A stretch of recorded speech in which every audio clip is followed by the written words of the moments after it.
The deeper you venture, the thinner the veil between our world and something else. Welcome, brave wanderer, to Nightmare True Horror. Tonight, the ancient woods whisper 7 true tales of those who strayed too far from the beaten path, only to find that the forest has eyes and teeth and secrets it guards jealously. What chilling echoes have you heard in the deep wilderness? Share your own unsettling encounters with the primal dark in the comments. And if you dare to follow these shadowed trails with us, subscribe. The forest is always watching. And remember, the most terrifying discoveries are often unearthed when you realize you're no longer the hunter, but the hunted, with a final horrifying truth waiting just beyond the tree line. The forest smelled of damp pine and earth, a far cry from the exhaust fumes of Chicago. I'd taken the park ranger job at Blackwood Preserve in northern Minnesota to escape the city grind, trading my cubicle for a cabin and a pickup truck. At 29, I was done with data entry. I wanted quiet, stars, maybe a chance to sketch wildlife in my downtime. Blackwood was perfect. Miles of trails, scattered campsites, and campers who mostly followed the rules. But a week into the job, I found a tree carved with a jagged symbol, like a spiral with claws. Campers started whispering about voices in the dark, and I dug up my predecessor's last report. He hadn't quit. He'd written about a cult in these woods, then vanished. Now, every night, I see flashlights flickering through the trees, and someone's leaving gutted animals on my porch. I swept my flashlight across the cabin's porch, the beam catching the mangled remains of a rabbit, its entrails glistening under the moon. My stomach churned, the air thick with a coppery tang. It was the 3rd carcass this week, each one closer to my door. I kicked it into the brush, heart thudding, and scanned the tree line. A flicker, sharp like a flashlight, darted between pines, then vanished. My hand grazed the knife on my belt. Probably kids, I told myself, messing with the new ranger. But my gut screamed otherwise. The cabin was sparse. A cot, a radio, my sketchbook open to a half-finished deer. I locked the door, the bolts thunking too loud in the quiet. The radio crackled, but no one answered my call to base. I flipped through the old ranger's file, tucked in a drawer. His name was Tom Carver, 42, reported erratic before he disappeared last summer. His final log detailed symbols, same as the one I'd seen, carved near campsites, and whispers campers swore came from the woods. Suspected cult activity, he wrote. They're watching. My skin prickled. I'd laughed it off at first, figuring he'd cracked under the isolation. Now, I wasn't so sure. Morning brought a gray drizzle. I hiked to the carved tree, 3 miles out. The trail slick under my boots. The symbol was fresh, sap still oozing, its edges sharp, like it was cut with a blade. A giant snap echoed behind me, sharp, like a branch breaking. I spun, knife in hand, but the trail was empty, fog curling through the pines. My pulse raced. I told myself it was a deer, but the air felt heavy, like eyes boring into my back. I snapped photos, my hands shaky, and hiked back, the forest too quiet, the usual bird calls gone. At the ranger station, I showed the photos to Lila, a part-time clerk who loved knitting and knew every trail. Her needles paused, her face paling. Tom mentioned those marks, she whispered, glancing at the door. Said he saw people in the woods hooded at night. Thought they were planning something. She wouldn't say more, but her eyes darted to the window, where dusk was creeping in. I drove back to my cabin, the pickup's headlights cutting through the fog. Catching another flicker. 2 flashlights now, weaving deeper into the trees. That night, the radio hissed static, a low hum beneath it, like a voice trying to break through. I checked the porch, another carcass, a squirrel, its eyes gouged out. My throat tightened. I swept my light across the woods, catching a glint, metal, maybe a blade, gone in a blink. Reason said it was poachers, vandals, but intuition screamed cult. Tom's words looping in my head. I barricaded the door with a chair, knife on the table, and tried to sketch, but my lines were jagged, the deer's eyes too human. At 2 a.m., a typhoon shook the cabin, not the porch but the roof, heavy like boots landing. My breath caught. I gripped the knife, Flashlight beam trembling as I scanned the ceiling. Dust sifted down. The guitar moving, circling. I radioed base. No answer, just static, now laced with a faint chant. Words I couldn't make out. The chair under the door rattled. Slow. Deliberate. Like someone testing it. My heart hammered. I told myself it was the wind, but the air was still. The forest dead silent. Dawn broke, and I found tracks around the cabin. Boots. Too many. Circling the porch. I followed them, knife in hand, to a clearing a mile out. More symbols carved into a ring of trees, surrounding a fire pit. Ashes, still warm. A scrap of cloth hung on a branch. Tom's ranger patch, stained dark, like blood. My mouth went dry. I called Lila, voice shaking, and she urged me to report it. I radioed the sheriff, who promised a patrol, but the static returned, now a clear whisper. Stay quiet, Ranger. I dug through Tom's old logs, finding a hidden note. They take stragglers, use the hikes to scout. I'm next. My blood ran cold. Tomorrow is the camp's big night hike. 20 campers, 3 counselors. I told Lila we should cancel, but Larson, the head ranger, overruled me. His voice clipped over the phone. Just pranks, Jake. Don't scare the kids. But his tone was off, nervous, like he knew more. Night fell, the hike looming. I patrolled early, flashlights sweeping the trails. A ugly cracky split the dark. Not a branch but glass from the old tool shed. I crept closer. The shed's window shattered. A hooded figure slipping inside. My pulse roared. I ducked behind a tree, the figure's flashlight bobbing, revealing shelves, ropes, tarps, a gas can. The figure turned, face hidden, but their boots matched the tracks. They muttered, "He's close," and vanished into the woods. I ran to the cabin, barricading myself, radioing the sheriff again. The hike started, kids' laughter faint in the distance. A scraper came from the porch, metal on wood. I peered out, a knife, stabbed into a fresh carcass, a note pinned, "Quiet or you're next." My hands shook, headlights flared outside, not the sheriff's. A van, engine idling, 3 figures in hoods stepping out. The cult, here now, Larson's voice among them, hissing. He knows too much.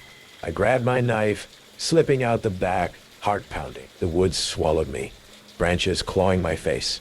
Flashlights hunted, beams slicing the dark, voices chanting softly, a rhythm like a pulse. I hid in a gully, mud cold against my skin, their boots passing inches away. Aye, cracking. Gunshots. The sheriff's team, shouting. The flashlight scattered, the van peeling out. I stumbled to the trail, deputies finding me. The kids safe, Larson gone. They raided the shed, found maps, photos of campers, lists of targets, hikers, loners, me. The cult trafficked people, identities, using the preserve as a hunting ground. Larson their inside man, driven by greed and power, masking it with his ranger badge. They're still out there, the sheriff said, scattered, but not gone. I quit, moved to Minneapolis, took a desk job. Last week, a package came. No address, just a Polaroid of me that night, crouched in the gully, my face pale. On the back, in jagged scrawl, "We're still watching." I lock my doors, keep a bat close. But every snap outside, every flicker in the dark, feels like them. Their symbols carved in my mind. The city's hum can't erase the wood's silence. I'm safe, they say, but the flashlights are out there, moving, waiting for me to step back into the trees. My name is Sarah, and I'm what you might call a dedicated amateur cartographer. I love old maps, forgotten trails, the places that slip through the cracks of modern GPS. My weekends are usually spent exploring state forests, tracing lost paths, trying to reconcile the faded lines on antique paper with the reality of the wilderness. This particular Saturday, I was in the deep woods of the Allegheny National Forest, following a trail marked on the 1950s topographical map, the Crimson Ridge Pass. It was supposed to be a public access route, a challenging but rewarding hike connecting 2 remote valleys.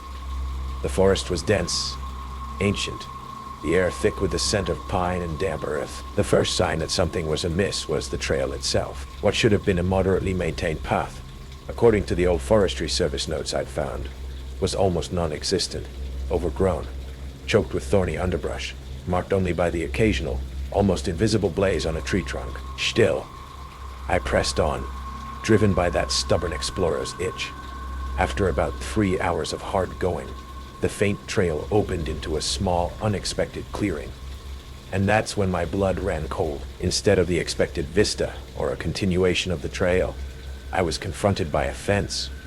Not a quaint wooden fence, or even a standard barbed wire cattle fence. This was a 10-foot-high chain-link monstrosity, topped with vicious coils of razor wire, stretching as far as I could see in either direction, disappearing into the dense woods. Behind it, I could glimpse structures, low, camouflaged buildings, a tall radio antenna, and what looked like watchtowers, also camouflaged, nestled amongst the trees. There were no signs, no warnings, just the silent, imposing barrier. This wasn't on any map, old or new. A knot of pure dread tightened in my stomach. This wasn't a forgotten ranger station. This felt different, hostile. I was about to retreat, to backtrack the way I came, when a movement caught my eye. High in one of the watchtowers, a glint of sunlight off what looked like binoculars, then a figure, silhouetted against the sky. I was being watched. Before I could react, a voice, amplified by a bullhorn, crackled through the quiet forest, making me jump. "You are on private sovereign land. Identify yourself and state your purpose." The voice was harsh, devoid of any welcome. My heart hammered. I was just hiking, I shouted back, my voice sounding small and shaky. "My map showed a public trail through here. Your map is wrong," the voice boomed. "This is the sovereign enclave of Crimson Ridge. There is no public access. You are trespassing." 2 men emerged from a gate I hadn't noticed before, a heavy steel affair set into the fence line. They were dressed in mismatched camouflage gear, carrying what looked like hunting rifles, slung casually but purposefully over their shoulders. Their faces were hard, their eyes cold and assessing. They moved with a practiced, almost military precision. "Lost your way, have you?" The taller one asked, his voice a low growl. He had a long, jagged scar running down one cheek. The other man just stared, his silence somehow more menacing. "My map. It's an old forestry map," I stammered, fumbling for it in my backpack. It showed the Crimson Ridge Pass. The scarred man glanced at it dismissively. "That map is obsolete. This land was reclaimed. We don't recognize outside authority here." He took a step closer. "We deal with trespassers, accordingly, especially those who come snooping." I wasn't snooping. I insisted, trying to keep the panic out of my voice. I was just following a trail. "I'll leave right now. The way I came." He considered me for a long moment, his eyes never leaving mine. "Maybe," he said slowly. "And maybe you saw things you shouldn't have. Maybe you'll go tell your friends, your government." He spat on the ground. "We value our privacy here, our sovereignty." The air crackled with unspoken threat. I could smell wood smoke, and something else, something acrid, like chemicals. From deeper within the compound, I heard a faint, rhythmic chopping sound, and then, briefly, what sounded like a muffled scream, quickly cut off. My blood turned to ice. This wasn't just some eccentric survivalist group. This was something far more organized, more sinister. "Look," I said, trying a different tack, "I'm just a hiker. I don't want any trouble. I'll forget I ever saw this place. Just let me go." The scarred man exchanged a look with his silent companion. Then he turned back to me, a grim, humorless smile playing on his lips. "Tell you what," he said. "We'll escort you back to the edge of our recognized territory, just to make sure you don't get lost again." The escort was terrifying. They walked behind me, their rifles unslung now, their presence a constant, oppressive weight. They didn't speak. The only sounds were the crunch of our boots on the forest floor, and my own ragged breathing. They didn't take me back the way I'd come. They led me on a circuitous route, deeper into unfamiliar woods, further from any landmark I recognized. I felt a growing certainty that they weren't leading me out. They were leading me to something else. We came to a narrow, muddy ravine. A crude rope bridge spanned it. "Across there," the scarred man said, gesturing with his rifle. "That's where your public land begins again." The bridge looked ancient, unsafe. The ravine below was deep, lost in shadow. As I stepped onto the swaying bridge, my heart in my throat, I heard a faint sound from the direction of the compound. A single, high-pitched whine, like a dog in distress, followed by a sharp crack, like a whip or a gunshot. I didn't dare look back. I scrambled across the bridge, expecting at any moment to feel a hand on my shoulder, a bullet in my back. When I reached the other side, I didn't stop running. I ran until my lungs burned, until the forest around me began to look like the woods I knew, until the oppressive silence of the enclave was replaced by the distant sound of traffic. I reported it, of course, to the park rangers, to the state police. I showed them my old map, described the compound, the armed men, the sounds I'd heard. They listened, took notes. A ranger later told me off the record that there had been rumors for years about a heavily armed anti-government group holed up on Crimson Ridge, but no one had ever been able to confirm it or get close. The area was too remote, too rugged, and there had been disappearances. Hikers, hunters, people who just vanished in that section of the forest over the years. Cases that had gone cold. My public trail had led me to the doorstep of a hidden, hostile world. I don't know what their sovereignty truly entailed, or what happened to those who trespassed and were dealt with it accordingly, but I still see those cold eyes, feel the weight of those rifles, hear that muffled scream and the sharp, final crack that followed. The Crimson Ridge Pass is still on my old map, a faded line promising a journey, but now I know that some trails are best left untrodden, and some forgotten places are forgotten for a very good, very terrifying reason. The wind whistled through the pines of White Mountain Forest, carrying the sharp scent of sap and damp earth. I joined the search and rescue team in this quiet Colorado town 6 months ago. At 32, after my divorce left me rattling around an empty apartment. Done with scrolling my ex social media, I wanted to do something real. Save hikers, find lost kids. Zawa was tough but grounding. Just me, my sketchpad for wildflowers, and the trails. At the trailhead kiosk, faded flyers flapped. Missing. Emily Torres, 28. Last seen 10/14/24. Her photo was weathered, eyes scratched out, like someone's nails had clawed them. 3 weeks in, I started noticing the patterns. Arrangements and recovery sites too precise to be random. I crouched at Devil's Backbone, my flashlight beam trembling over the scene. A college kid, barely 20, lay cold. His backpack, water bottle, and phone arranged in a perfect triangle. Edges exact, like measured with a ruler. Pinot was stacked where his head shouldered been. A tiny, deliberate pyramid. My stomach churned, the air heavy with rot and pine. Marjorie, our team leader, a wiry 50-something who loved birdwatching, zipped the body bag, her boots crushing the pine cones. Animals, she muttered, radioing the coroner. But her eyes flicked to the trees, and I caught a tremor in her hands. I told myself she was right. Just nature's chaos. But my gut whispered something worse. Back at the SAR cabin, I pinned Emily's flyer to the corkboard, her scratched-out eyes haunting me. The cabin smelled of coffee and gun oil. Maps sprawled across the table. I sketched the triangle in my notebook. The lines too clean, too intentional. My teammate, Nate, a mechanic who hiked for fun, laughed when I showed him. You're overthinking it, Liz. Kids get lost, do weird stuff. But he paused, his wrench still. When I mentioned the whispers, campers reporting voices at night, low, like chants. Reason said it was wind, but intuition screamed danger. A week later, we found the yoga instructor, her body curled by a creek. Her leggings were folded into sharp, origami-like shapes, laid out like offerings. Her journal, waterlogged, lay open. He follows, never speaks, berries in his hand, eyes like tarnished coins. My pulse spiked. Marjorie snatched the journal, tossing it into the fire pit. Hypothermia messes with their heads, she said, the flames licking the pages. But her jaw was tight, her gaze darting to the darkening woods. That night, alone with a bottle of cheap red, I overlaid our search grids. 7 recoveries, 7 patterns, triangles, spirals, hexagons, all circling a single ridge. A goddamn spiral. I showed Marjorie the next day, her cabin thick with thyme and smoke. She unrolled a map, yellowed, marked with red circles back to 73. Same ridge, same spiral. My dad ran SAR, she said, lighting a cigarette. The match is sharp. Called it the land's dead. Feed it, and the town stays safe. Her eyes were hard, like she'd seen too much. I laughed, nervous, thinking she was joking. But a thump came from her porch.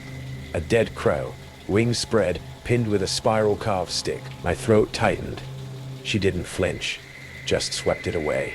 The newest circle on her map was my address, inked last week. My hand shook as I drove home. The forest shadows too deep. I locked my cabin, checking the windows. The creak of the floorboards too loud. At midnight, my dog Rusty growled at the door, hackles up. I grabbed my knife, flashlight beam slicing the porch. A rabbit, gutted, lay arranged in a hexagon, its blood still wet. A snap echoed from the trees, sharp, like boots on twigs. My beam caught a glint. Metal, maybe a blade. Then nothing, just pines swaying. I told myself it was a coyote, but my pulse roared. Marjorie's words looping. Feed it. I hiked to the ridge alone, stupid but driven. My GPS pinging a hollow stump. Inside, Emily's wedding ring, tarnished. A lock of hair tied with red string, and Polaroids. Me, at the grocery store, walking rusty, my face unaware. My breath caught.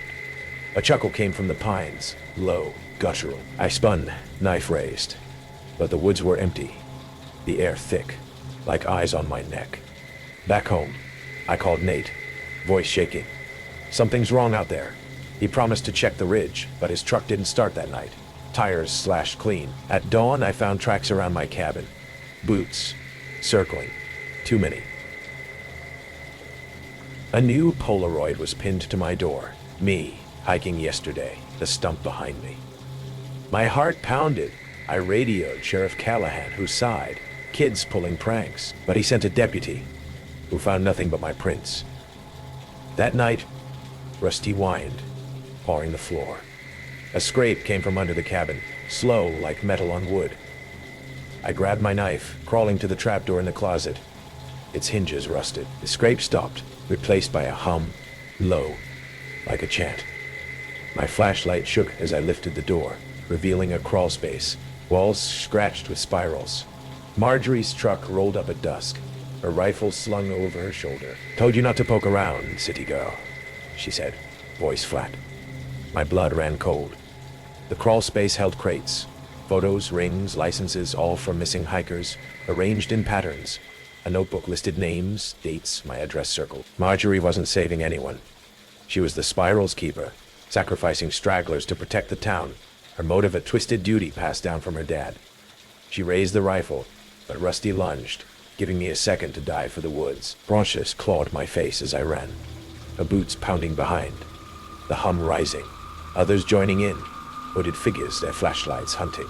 A crack, gunshots, the sheriff's team, alerted by Nate. Marjorie vanished, the figures scattering. Deputies found Emily's body, staged as exposure, but the crates linked her to 6 others, all part of Marjorie's debt. She's gone, the sheriff says, but the woods stay quiet. I quit SAR, moved to Denver, took a desk job. Last week, a package came. No address. A Polaroid of me, in my new apartment, sketching. Red string around the frame, a spiral carved in the corner. I lock my doors, keep Rusty close, but every snap outside, every shadow, feels like Marjorie. Her debt unpaid, my name next. The city's noise can't drown the pines' whispers. I'm safe, they say, but the spiral's out there, carved, waiting for me to step back into the woods. I've always found peace in solitude. After my brother's death last year, hiking became my therapy. Just me, the trail, and the rhythmic crunch of boots on earth. No one asking how I was coping or offering hollow condolences. The Appalachian wilderness doesn't care if you're grieving.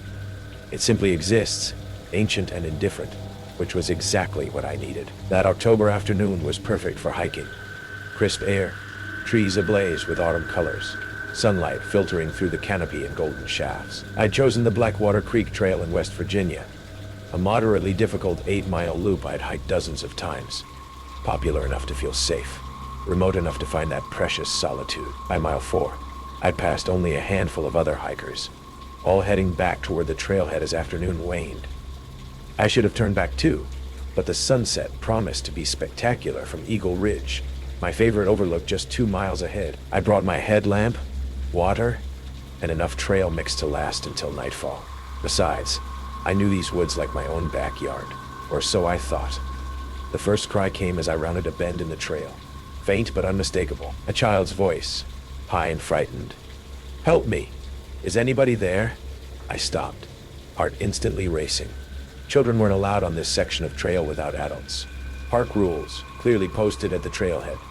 I called out, "Hello, where are you?" Silence answered me. Then again, "Please help. I'm lost." The voice came from somewhere off trail, down a densely wooded slope to my right. Without hesitation, I stepped off the path and peered into the tangle of underbrush and trees. The voice sounded young, maybe 7 or 8, and genuinely terrified. "Keep talking," I shouted. "I'm coming to help you." The voice called out again, and I plunged into the woods, following the sound. Branches whipped at my face as I descended the slope, fallen leaves concealing treacherous roots and rocks. The rational part of my mind noted how quickly I'd lost sight of the trail, how the shadows were already lengthening as afternoon surrendered to evening. But another part, the part still raw with guilt over not being there when my brother needed me, pushed me forward. "I'm scared," the voice cried, seeming to come from just beyond the next ridge. Something felt off about the voice, though I couldn't place what. Perhaps the acoustics of the forest were playing tricks, but it sounded consistent. The same pitch, the same level of distress with each call. No increase in hope or relief as I responded and moved closer. As I crossed a small stream, my boots slipping on moss-covered stones, I noticed something that made me pause.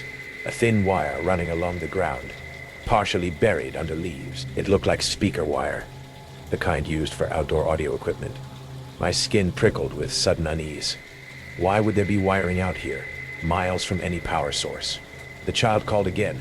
"Help me, please." This time, I listened more critically. The cry was identical to the previous ones. Exact same words, exact same inflection. Not the varying pleas of a frightened child, but a recording played on loop.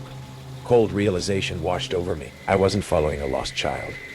I was following someone's deliberate trail of breadcrumbs, and I'd been foolish enough to leave the marked path, heading deeper into unknown territory as daylight faded. I turned to retrace my steps, but quickly realized I'd lost my bearings.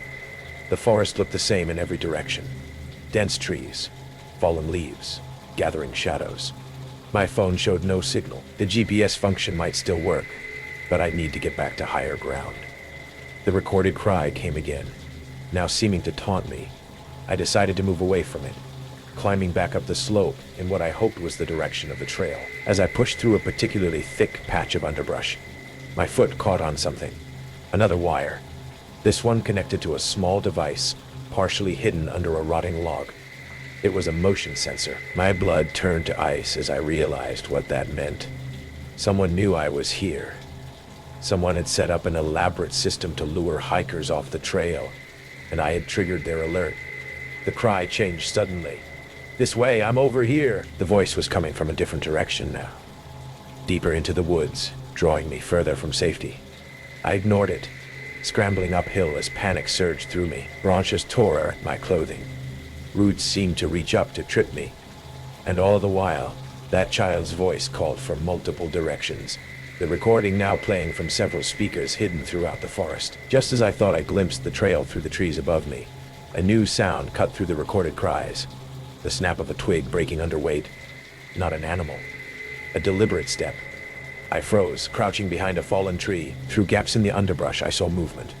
A figure dressed in camouflage moving parallel to my position, about 30 yards away. They carried something in their hands, a tablet or control device that glowed faintly in the dimming light. I held my breath as they passed, then continued my careful ascent toward where I believed the trail to be. The child's recording had stopped. The sudden silence was somehow more terrifying than the cries had been. Reaching a small clearing, I paused to get my bearings. The sunset I'd hoped to witness was painting the sky in violent streaks of red and purple, visible through gaps in the canopy. Beautiful, but a reminder that darkness was coming fast. That's when I saw it. A trail marker through the trees. Just 50 yards uphill. Relief flooded through me as I started toward it. The snap of another twig. Then another. Footsteps approaching rapidly from behind. I abandoned stealth and ran, crashing through the underbrush toward the trail. Behind me, someone shouted.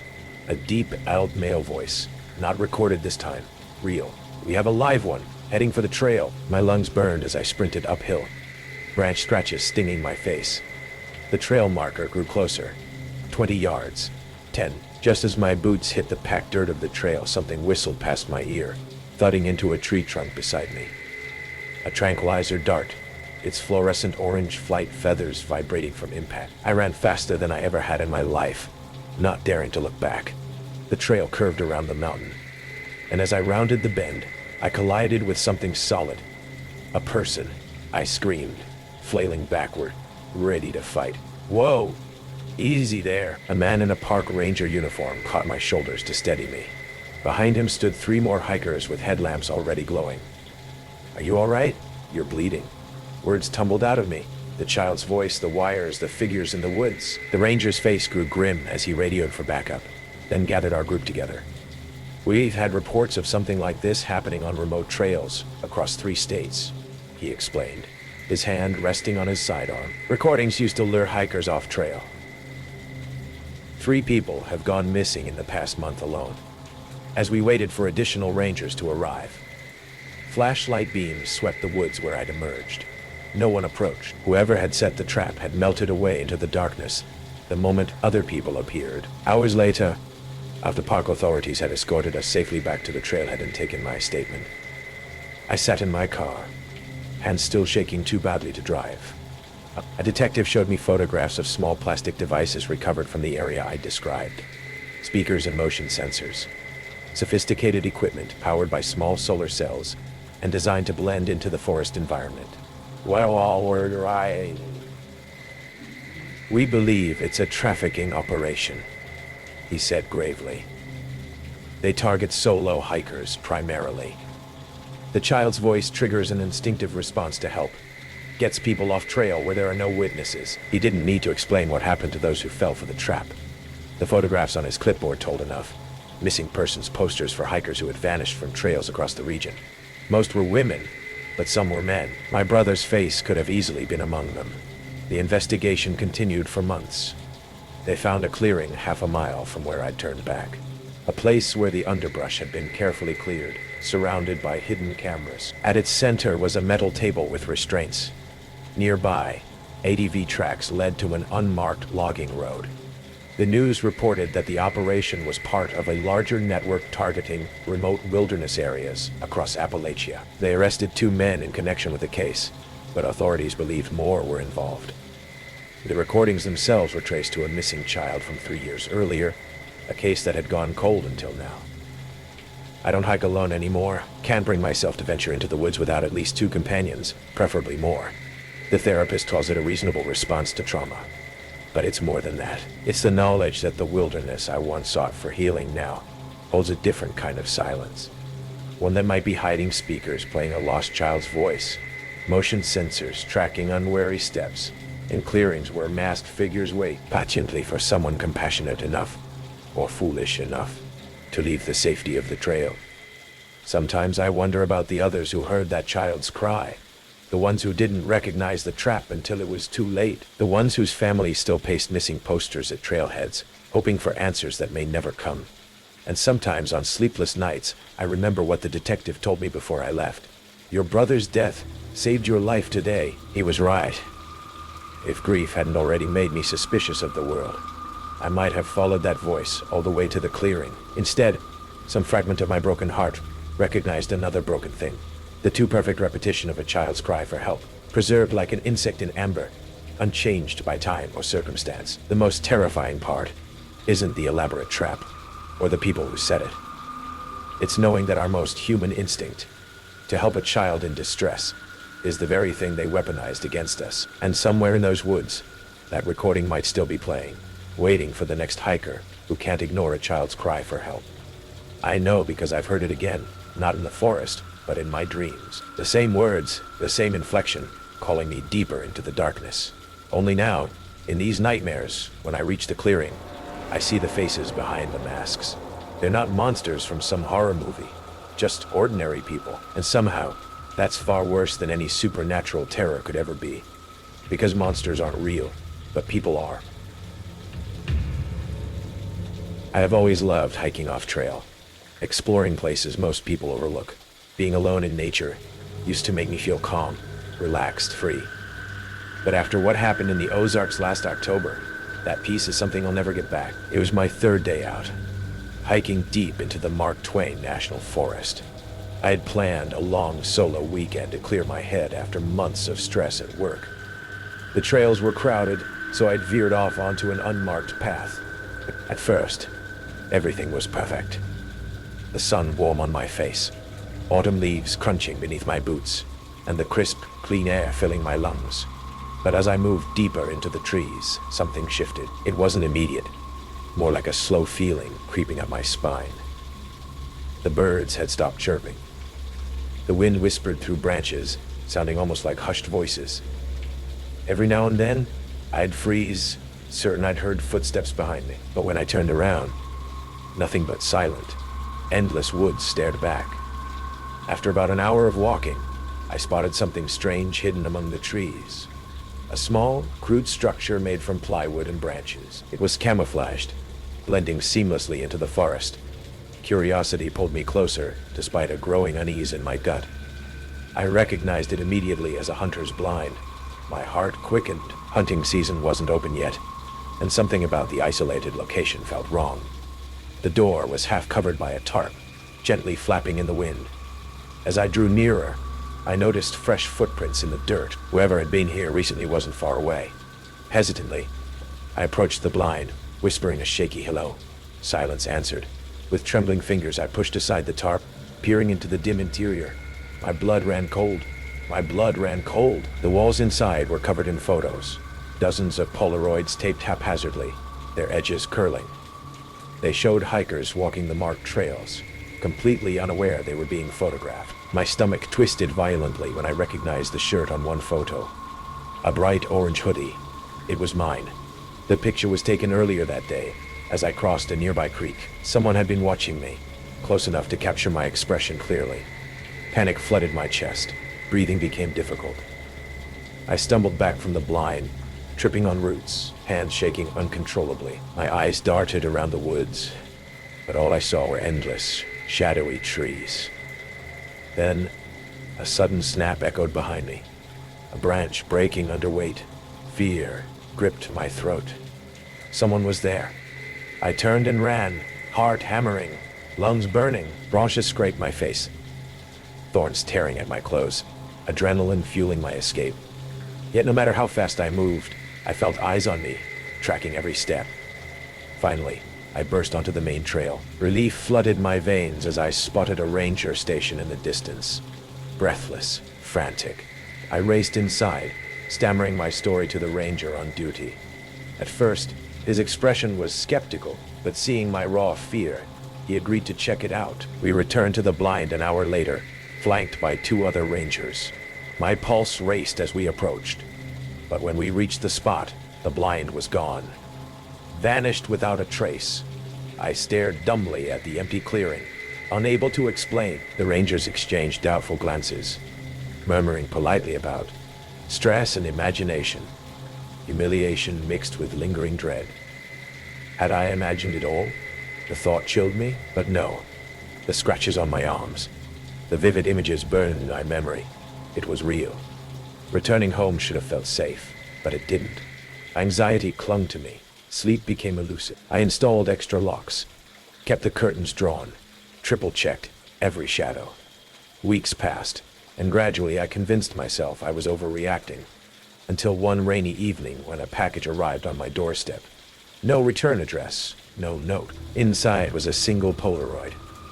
It showed me, sleeping soundly in my own bed, taken from inches away. My heart nearly stopped. On the back, scribbled in messy handwriting, were 4 simple words. I still see you. Police investigated, taking the photo as evidence, but turned up nothing. No fingerprints, no suspects. Without solid leads, They moved on, advising me to stay vigilant. But vigilance offers little comfort now. Months later, every creak in my apartment makes my blood run cold. Every shadow outside my window holds sinister potential. I changed addresses, bought security cameras, yet nothing feels truly secure anymore. I often lie awake at night, replaying those moments in the woods, wondering who the stranger was, why they'd chosen me. Was it random, or was I targeted? Most of all, I wonder how long they'd been watching, waiting patiently in the darkness, because whoever they were, they haven't forgotten me.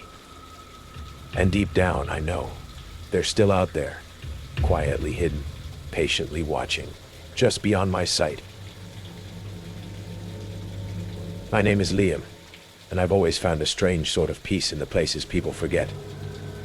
As an amateur nature photographer, I'm drawn to the deep woods, the overgrown trails, the quiet ruins where the forest is slowly reclaiming its own. It was on one of these solitary treks, miles from any marked path in the sprawling wilderness near the sleepy town of Hollow Creek, that I stumbled upon something that leached the peace right out of me. I was following an old, barely discernible logging road, the kind that's more a memory in the landscape than an actual track. The air was thick, with the scent of pine and damp earth. The silence broken only by the rustle of unseen creatures in the undergrowth. About 50 yards off the old road, half buried beneath a tangle of ferns and fallen leaves, I saw it.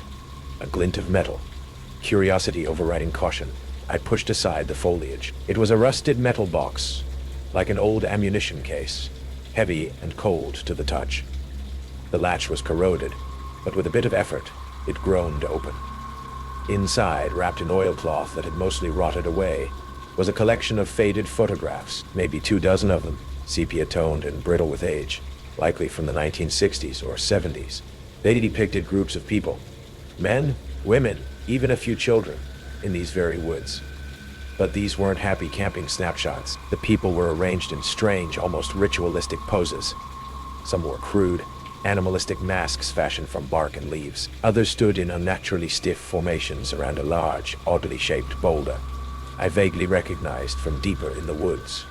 In one photo, they held aloft unidentifiable objects, their faces obscured by shadow or turned away from the camera. There was no joy in their expressions, only a strange, unsettling solemnity. A chill, despite the mild autumn air, prickled my skin. Then, one photograph made my breath catch. A group shot, slightly out of focus, in the back row.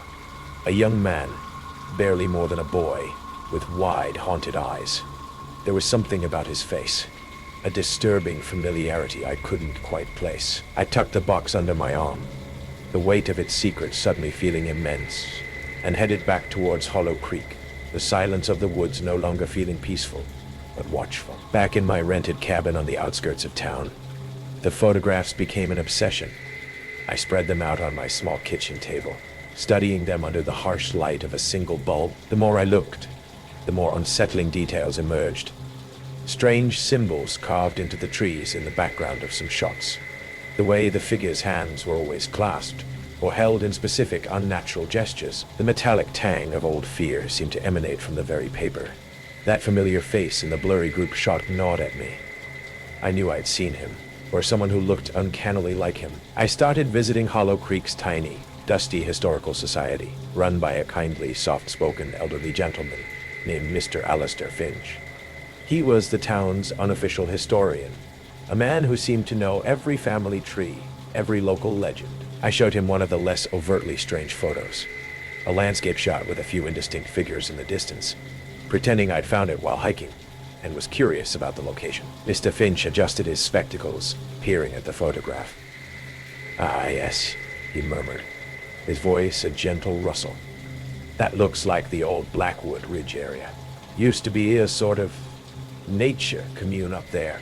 Way back, kept to themselves, they did. Disbanded decades ago, rather suddenly as I recall."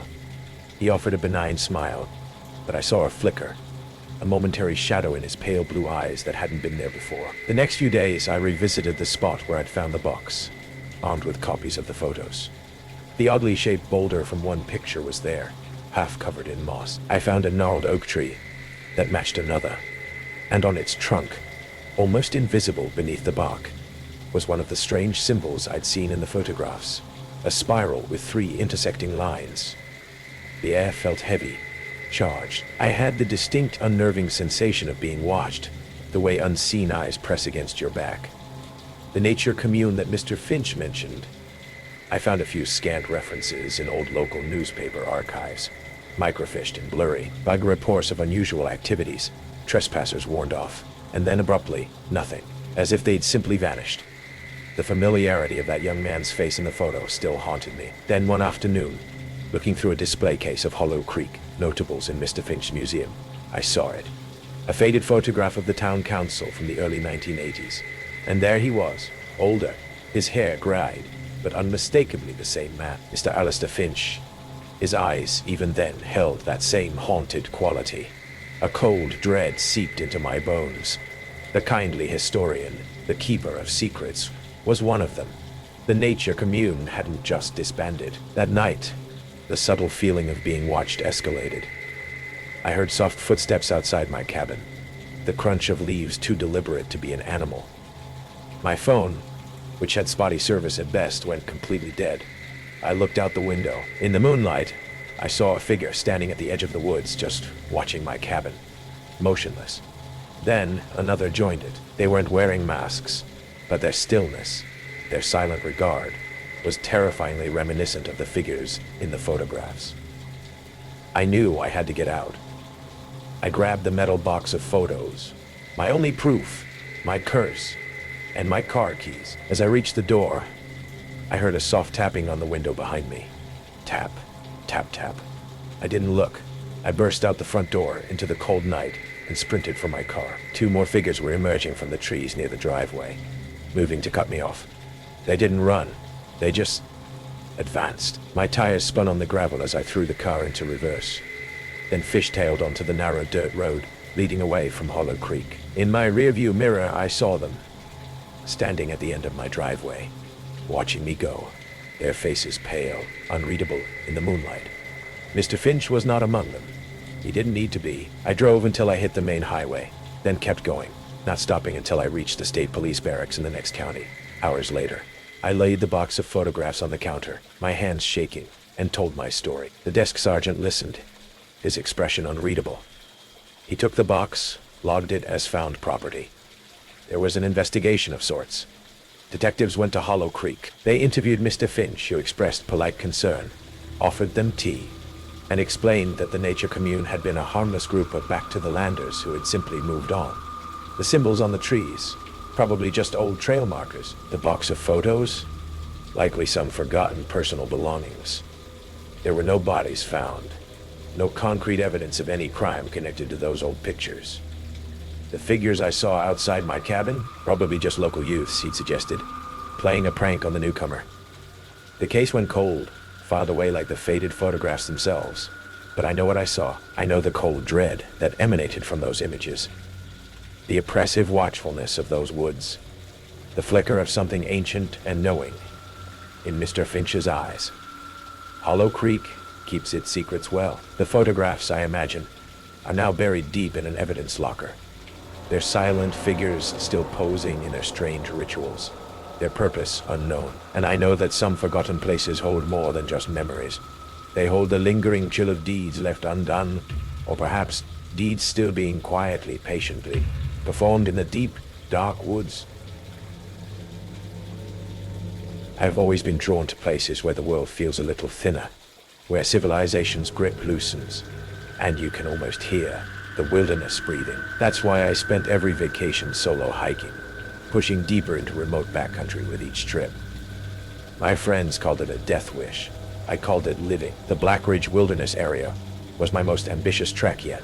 60 miles of unmaintained trails through dense northern forest, far from cell service or ranger stations. I spent months planning the route, studying topographical maps, and packing ultralight gear. What I couldn't plan for was the storm that rolled in on day 3, turning gentle streams into raging torrents, and the forest floor into a treacherous slick of mud and rotting leaves.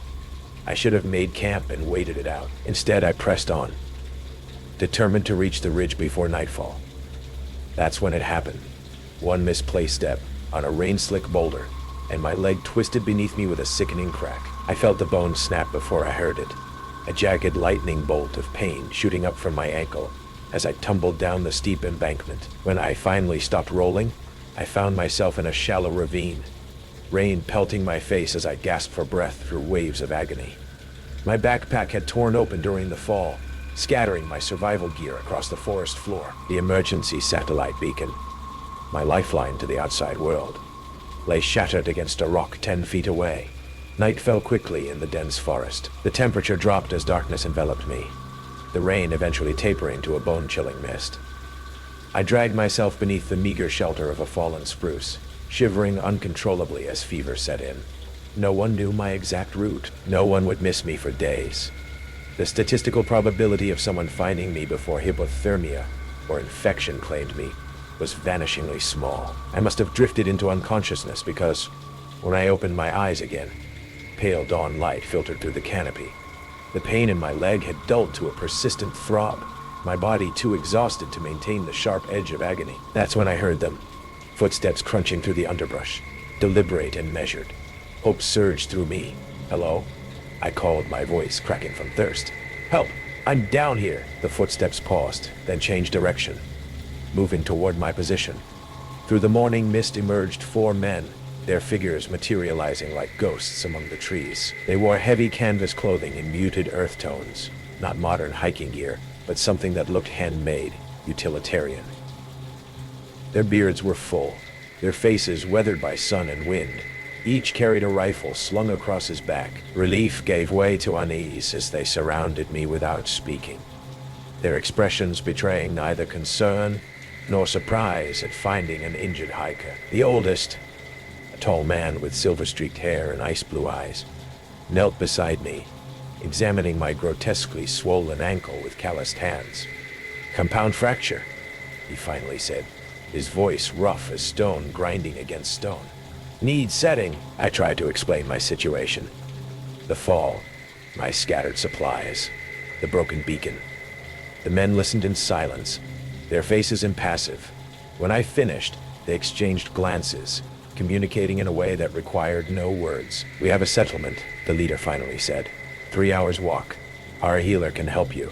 "Thank you," I breathed, relief flooding back. "Do you have a radio? A phone? My family would be worried."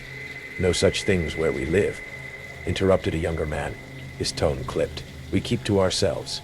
They fashioned a stretcher from branches and canvas, working with practiced efficiency. As they prepared to lift me, the leader, who called himself Abraham, fixed me with those penetrating blue eyes. "You should know," he said quietly. "Our community is particular about outsiders. You'll be expected to respect our ways." Something in his tone sent a chill through me that had nothing to do with the damp cold. But what choice did I have? I nodded my agreement, and they lifted the stretcher with surprising gentleness. The journey was a blur of pain and disorientation. We traveled through forest that grew increasingly primeval. Massive trees draped with moss, strange rock formations, and not a single trail marker or sign of human presence. I tried to maintain my mental map of our route, but the terrain matched nothing on any topographical survey I'd studied. We seemed to be moving deeper into wilderness that shouldn't exist according to modern maps. By midday, we crossed what appeared to be a boundary line, stones arranged in patterns too deliberate to be natural, tree trunks carved with symbols I didn't recognize. The men grew visibly tenser after crossing this threshold, their hands never straying far from their weapons. "Keep quiet through here," Abraham instructed, his voice barely above a whisper. "Others claim these woods. Others claim these woods." The ominous warning hung in the air as we continued in tense silence. Late afternoon brought the first glimpse of their settlement, a collection of wooden structures nestled in a valley, surrounded by a high palisade wall that looked straight out of a frontier history book. Smoke rose from stone chimneys, and figures moved about inside the perimeter. Watchtowers stood at each corner, manned by sentries with rifles. A horn sounded as we approached, 3 short blasts that echoed across the valley. Heavy wooden gates swung open, revealing a community frozen in time. Women in homespun dresses, children in simple clothing, all pausing in their tasks to stare at me with the same wary expression I'd seen on my rescuers' faces. They carried me to a small cabin, where an elderly woman waited, with what appeared to be medical supplies. Herbs, bandages, primitive-looking instruments laid out on a clean cloth. Without ceremony, 2 men held me down while she manipulated my broken bone back into place. The pain was so intense that I lost consciousness. I woke to find my leg splinted and wrapped, the fever reduced by whatever bitter herbal concoction they poured down my throat. Through the cabin's single window, I could see it was night. A lantern provided the only light, no electricity, I realized with growing alarm. Over the next few days, I pieced together fragments of information from my limited interactions. The settlement, they never called it anything else, had existed in these woods for generations, founded by families who had rejected modern society. They were entirely self-sufficient, growing their own food, making everything by hand, following strict rules governed by a council of elders.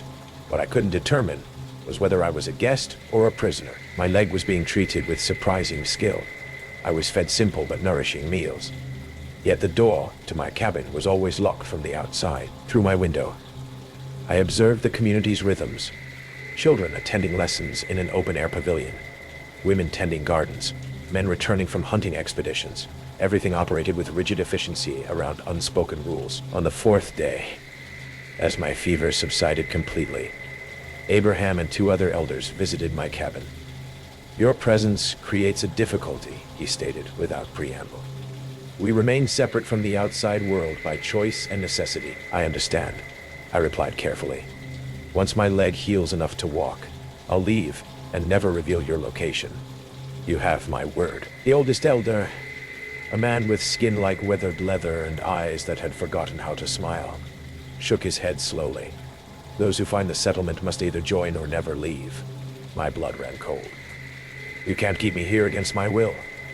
You can't keep me here against my will. People will come looking. They already search," Abraham said flatly. "Your family reported you missing 6 days ago. Rescue teams comb the area where you began your hike. They find nothing because you are no longer in the world they know." My mind reeled. How could they possibly know about search efforts? And what did he mean by the world they know? That night, Hannah, the healer who had set my leg, brought my evening meal. Unlike the others, she occasionally engaged in brief conversation.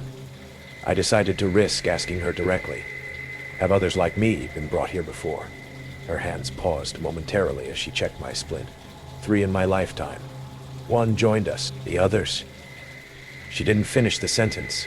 "What happened to them?" I pressed. Hannah's eyes met mine briefly. "They couldn't accept our ways." The implication hung in the air between us. I needed to escape, but my leg was still too weak to bear weight. I needed more information, more time. As days stretched into weeks, I was gradually allowed more freedom within the settlement. I learned that the community consisted of about 70 people, including a dozen children. They followed a strict code based on isolation, self-reliance, and rigid hierarchy. The elders' word was absolute law. I also discovered why they were so vigilant about their borders. The others mentioned during my rescue were a rival group that had splintered from the settlement generations ago. After some ideological dispute, the 2 factions now existed in an uneasy truce, each claiming different territories within the vast wilderness. More disturbing was what I observed in the community's behavior towards certain landmarks in the surrounding forest. They avoided specific areas with superstitious fear, places they called thin spots where they claimed the boundaries between worlds grew weak. When I questioned Hannah about this, she grew unusually agitated. "There are things in these woods older than our settlement," she whispered. "Things that watch and wait. The elders protect us by keeping us within the walls." I might have dismissed this as primitive superstition, if not for what happened during my first supervised walk outside the palisade. Abraham was showing me their external gardens when I noticed something impossible in the distance. What looked like a modern building, glass and steel gleaming in the sunlight, visible for just a moment between the trees before Abraham firmly redirected my attention. That night I made my decision. My leg had healed enough to attempt escape. I'd been mapping guard rotations, memorizing the settlement layout, and had identified a section of wall where I might be able to climb over using a stack of firewood. I waited until the deepest part of night, when even the guards grew drowsy. Using a crude crutch I'd secretly fashioned, I slipped out my window and made my way through shadows to the western wall. The climb was excruciating, my injured leg screaming in protest, but adrenaline pushed me forward. At the top, I hesitated. The drop on the other side was considerable, but freedom beckoned. I landed badly, fresh pain exploding through my leg, but I bit back a cry and limped into the forest. The moon provided just enough light to navigate between the trees as I headed in what I hoped was the direction of that modern building I'd glimpsed. Hours passed as I pushed deeper into the wilderness, using stars to maintain my course. The forest grew increasingly strange. Trees twisted into impossible shapes, rock formations that seemed to shift in my peripheral vision. The air felt charged, like the moment before lightning strikes. Dawn was breaking when I stumbled into a clearing and froze in disbelief. Before me stood not the modern building I'd hoped for, but a perfect circle of standing stones, each inscribed with symbols matching those I'd seen at the settlement's boundaries. In the center of the circle was a stone table, its surface stained dark with what could only be blood. Before I could process what I was seeing, a twig snapped behind me. I turned to find Abraham standing at the edge of the clearing, rifle in hand, expression grim but unsurprised. "You shouldn't have come here," he said quietly. "This place isn't for your kind." "What is this?" I demanded, gesturing at the stone circle. "A doorway," he replied simply. "The first settlers found it centuries ago. They learned to use it, but they didn't understand what came through in return." A sound rose from the forest around us, a low, rhythmic humming that seemed to vibrate through the ground beneath my feet. The air between the stones began to shimmer like heat waves rising from summer asphalt. "What's happening?" I asked, unable to keep the fear from my voice. "The Watchers know you're here now," Abraham said, raising his rifle. "I'm sorry. I truly am. But we can't let them follow you back." I ran, injured leg forgotten, survival instinct taking over. I plunged through the underbrush away from Abraham and the stone circle. The humming grew louder, seeming to come from all directions at once. Trees blurred past me as I ran blindly, branches whipping at my face. I didn't see the ravine until it was too late. The ground simply disappeared beneath my feet, and I was falling again, tumbling down a steep slope. My head struck something hard, and darkness claimed me. I woke to the sound of voices and the steady beep of medical equipment. A hospital room, fluorescent lights, an IV in my arm. A park ranger stood at the foot of my bed, notebook in hand. "You're one lucky hiker," he said when he saw I was awake. "Search team found you at the bottom of Miller's Ravine. Broken leg, concussion, severe dehydration. Doctor says another day out there, and you wouldn't have made it." Relief flooded through me. "How long was I missing?" 3 days, the ranger replied, checking his notes. "Your emergency beacon activated just before you fell. That's how we located you." 3 days? My beacon? Nothing made sense. I'd been in the settlement for weeks. The beacon had shattered in my initial fall. "Did you find anything else out there?" I asked cautiously. "Any signs of people living in the woods?" The ranger shook his head. "Nothing but wilderness for 30 miles in any direction. You're the first person to hike that particular area in months.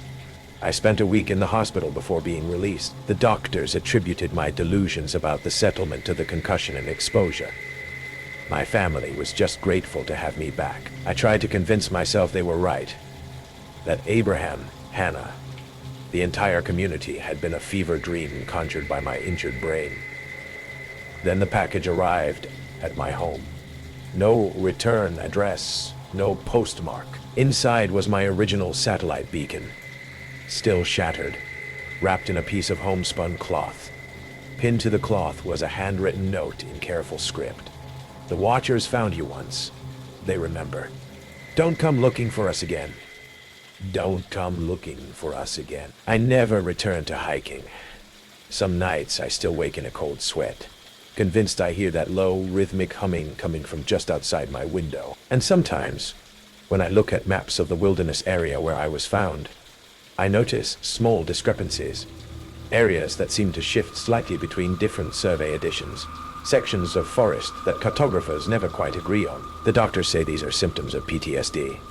They've prescribed medication, therapy, but they didn't see what I saw. They don't understand that some boundaries aren't meant to be crossed, and some communities exist in the spaces between what we know and what we fear to discover. The settlement is still out there, hidden in a fold of reality that modern maps can't capture. And sometimes I wonder if they were actually trying to protect me after all, not from the outside world, but from whatever watches from the ancient woods beyond their walls. The trail may have ended, but the forest's gaze lingers, 7 journeys into the heart of arboreal dread, where the silence screams and every shadow moves with intent. Did any particular darkness take root in your mind tonight, making you question that next hike? The most chilling revelation, perhaps, is that some wildernesses never truly let you leave, not entirely. Confess what terrors the deep woods conjure for you in the comments. If these tales of primal fear have captivated your spirit, subscribe to Nightmare True Horror and illuminate that like button. Until the next time the forest calls your name, tread carefully. You never know what's waiting just off the path.